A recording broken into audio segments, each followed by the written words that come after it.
श्री वाल्मीकि जी, संत गुरु रविदास जी, संत कबीरदास जी, गुरु नानक देव जी, ज्योतिबा फूले जी, सावित्रीबाई फूले जी, फातिमा शेख जी, शिवाजी महाराज, साहू जी महाराज, नारायण गुरु जी, पेरियार रामास्वामी नायकर जी, doctor Baba Saheb Ambedkar ji, माता रमाबाई जी, बाबू जगजीवन राम जी, बुद्धप्रिय मौर्य जी, रामस्वरूप वर्मा जी, ललित सिंह यादव जी, जगदेव बाबू कुशवाहा जी और मानवर कांसीराम साहब सहित समाज के सभी महापुरुषों के चरणों में कोटि कोटि नमन करते हुए आप समस्त साथियों को क्रांतिकारी जय भीम। जय भीम। साथियों, अंतिम वक्ता हूं, 10 मिनट लूंगा। अगर आप सुनने को तैयार हो तो बात शुरू करूं, नहीं यही जय भीम कर देता हूं। नहीं, वहां सामने एक मैडम बैठी है, वो दोनों मैं देख रहा हूं, यहाँ सारे नेता बोले और वो दोनों आपस में बात करने में लगे। आप बाहर चले जाओ, बात ही कोई इतनी अर्जेंट बात है तो बाहर जाके कर लो चर्चा। मैं लगातार आधा घंटे से आप लोग को देख रहा हूं, ऐसी कौन सी चर्चा है? इस कार्यक्रम में आप आए ही क्यों हो? अगर इतनी गंभीर चर्चा करनी है तो बाहर कर सकते हो। आपने कभी दिमाग में सोचा कि आपको 43 साल लगे ओबीसी को आरक्षण लेने में? क्यों लगे 43 साल? इसीलिए लगे। अगर यही कोई कथावाचन कर रहा होता आप चुप बैठ के सुन रहे होते। अभी दिमाग से गुलामी निकली नहीं है, गुलामी की जंजीरों को तोड़ना होगा। पर पहले अपने मन में पल रही इस गुलामी को तो तोड़ो, तभी तो समाज की गुलामी तोड़ोगे। कभी तो चिंतन करो इस बात का। अभी जो तनुज पुनिया बता रहे थे, आपने सुना ध्यान से? न्यूनतम मजदूरी भी मजदूरों को नहीं मिल रही है। जो सैकड़ों पीएसयू बनाए थे, सारे पीएसयू बेच दिए।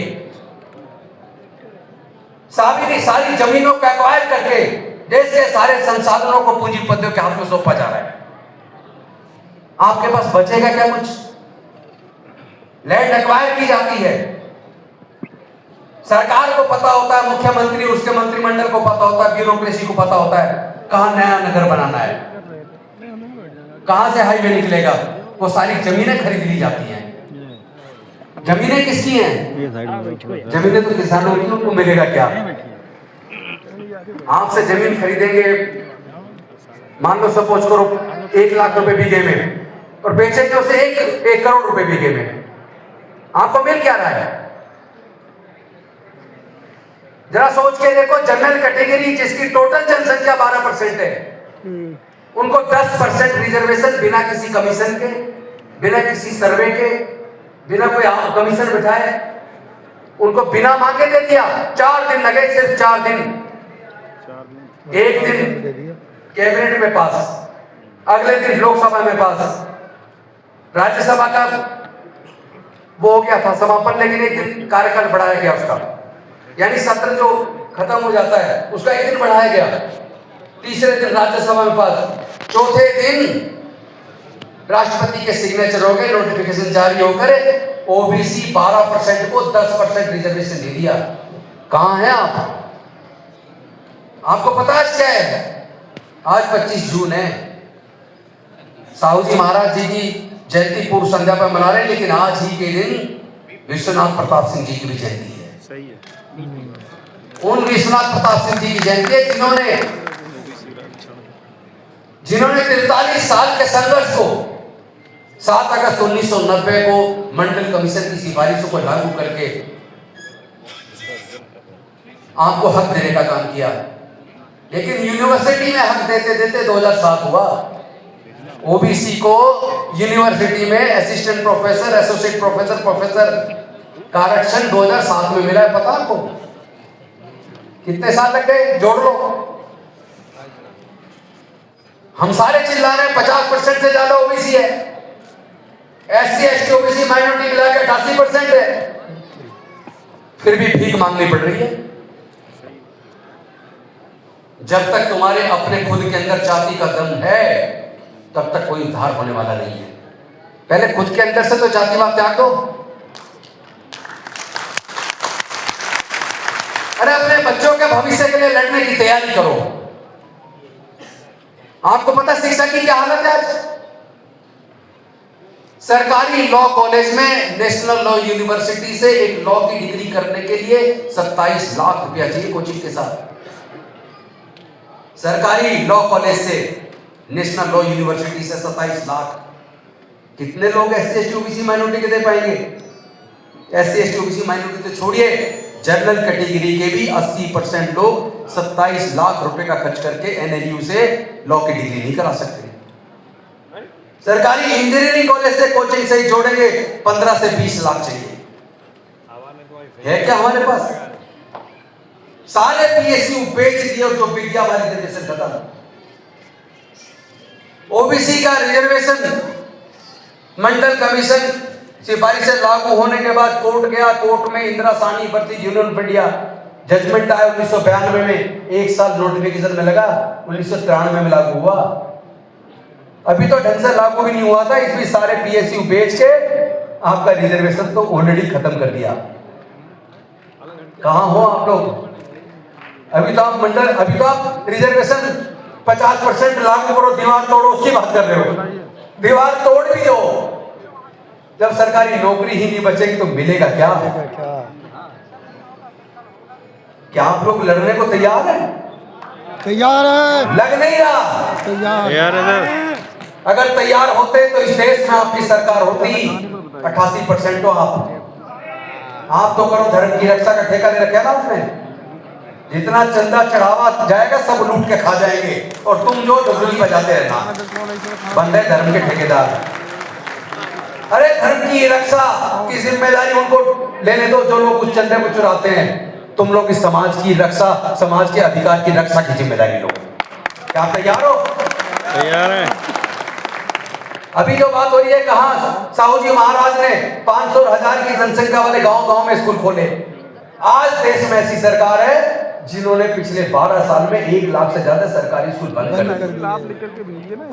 दिए। सारे पीएसयू बेच दिए और जो पहले ब्यूरोक्रेसी में रिजर्वेशन से हमारे लोग आते थे, अब तो लेटरल एंट्री से डायरेक्टर जॉइंट सेक्रेटरी बनाए जा रहे हैं। आपके तो अब आईएएस भी नहीं बन पाएंगे भविष्य में। 4th क्लास का एम्प्लॉयमेंट तो वाजपेयी जी के टाइम पर, क्योंकि ज्यादातर पिछड़े वर्गों के और दलित वर्गों के, कभी सर्वे कर लेना, जांच कर लेना, पता लग जाएगा आपको 4th क्लास की नौकरी में कौन आते थे। सफाई कर्मचारी की नौकरी, चपड़ासी की नौकरी, चौकीदार की नौकरी, खल्लासी की नौकरी, बेलदार की नौकरी, मेट की नौकरी, इन तमाम तरह की जो नौकरी होती थी, माली की नौकरी, इन नौकरियों में ज्यादातर दलित और पिछड़े वर्ग के लोग होते थे। ये सारी नौकरी प्राइवेटाइज करके ठेके पे दे दी। नौकरी बची कहां? कॉन्ट्रैक्चुअल एम्प्लॉयमेंट यहाँ से बना लो, यहाँ से बन जाएगी। आपके हिस्से का सारा हक चुरा के खा गए और आप अभी तक भी, हम लोग इस बात पे कोशिश कर रहे हैं कि सब लोग एक हो जाओ। आपको पता चल क्या रहा है? कभी सुप्रीम कोर्ट और हाई कोर्ट के जो जजमेंट आते हैं उन जजमेंट को पढ़ा करो, पता लगेगा कि 70 गवाह में जजों की भी फाइल बना रखी है सरकार ने। जजों के जजमेंट में न्याय नजर नहीं आता। आप सोचते हो कोर्ट जाएंगे न्याय के लिए, कोर्ट के जजमेंट पढ़ोगे तो पता चलेगा ज्यादातर जजमेंट में न्याय नजर नहीं आता, कहीं ना कहीं जज दबाव में नजर आते हैं। सारे आपके कलेक्टर, सारे गवर्नमेंट ऑफ इंडिया के secretary, principal secretary, chief secretary, ऐसा लगता है केवल और केवल सरकार के लिए काम कर रहे हैं, देश की जनता के लिए काम नहीं कर रहे। लोग भूल गए और आप भी भूल गए। आप उन्होंने भगवान मान लिया, खुदा मान लिया। जानते हो ये सारे जो अफसर हैं या जज हैं, इनको पावर कौन देता है? पावर संविधान से मिलती है। बीजेपी की सरकार पावर नहीं देगी, ये बाबा साहेब का संविधान पावर दे रहा अफसरों को। जजों को पावर दे रहा संविधान, अफसरों को पावर दे रहा संविधान, मंत्रियों को पावर दे रहा संविधान, मुख्यमंत्री को पावर दे रहा संविधान, प्रधानमंत्री को पावर दे रहा संविधान, राष्ट्रपति को संविधान पावर दे रहा है। इसका मतलब वो पब्लिक सर्वेंट है। कभी संविधान को पढ़ना, जनता के सेवक है, लेकिन वो जनता के मालिक बन बैठे। इसलिए बन बैठे क्योंकि आपको पता ही नहीं है उनके पास जो पावर और संविधान की दी हुई है। और संविधान का कस्टोडियन खुद कोर्ट है, लेकिन संविधान के ऊपर लगातार हमले हो रहे हैं। जितने मंत्री हैं, जितने ब्यूरोक्रेट्स हैं, अपनी उस जिम्मेदारी के पद संभालते हैं ना, मुख्यमंत्री का, प्रधानमंत्री का, राष्ट्रपति का, चीफ जस्टिस ऑफ इंडिया का, हाई कोर्ट के चीफ जस्टिस का, कलेक्टर का पद संभालते वक्त संविधान की शपथ लेते हैं कि बिना पक्षपात के काम करूंगा, बिना भय, बिना लाभ के काम, बिना लोभ के काम करूंगा, न्याय करूंगा। न्याय हो रहा है कहीं? जब सारी संस्थाएं कॉम्प्रोमाइज हो गई हो, जब सारी ब्यूरोक्रेसी, सारी जुडिशरी, इलेक्शन कमीशन और इस देश का सो कॉल्ड मनुवादी मीडिया जो अपने आप को मेन स्ट्रीम मीडिया समझता है, जब वो सारा का सारा मिलके बीजेपी की पार्टी को सरकार बनाने के लिए काम करना शुरू कर दे, तो आपकी लड़ाई किसके साथ है? आपकी पूरी लड़ाई पूरे सिस्टम के साथ है। चुनाव के अंदर इलेक्शन कमीशन बीजेपी को जिताने के लिए काम करता है, ब्यूरोक्रेसी बीजेपी को जिताने के लिए काम करती है, देश का सारा मीडिया बीजेपी को जिताने के लिए काम करता है। उसके बाद भी उसे हराया जा सकता है। रास्ता सिर्फ एक है, एससी, एसटी, ओबीसी, माइनॉरिटी अगर एकजुट हो जाए तो ये जो ईवीएम से जो चोरी करके चुनाव जीतते हैं ना, उसको हम कामयाब नहीं होने देंगे।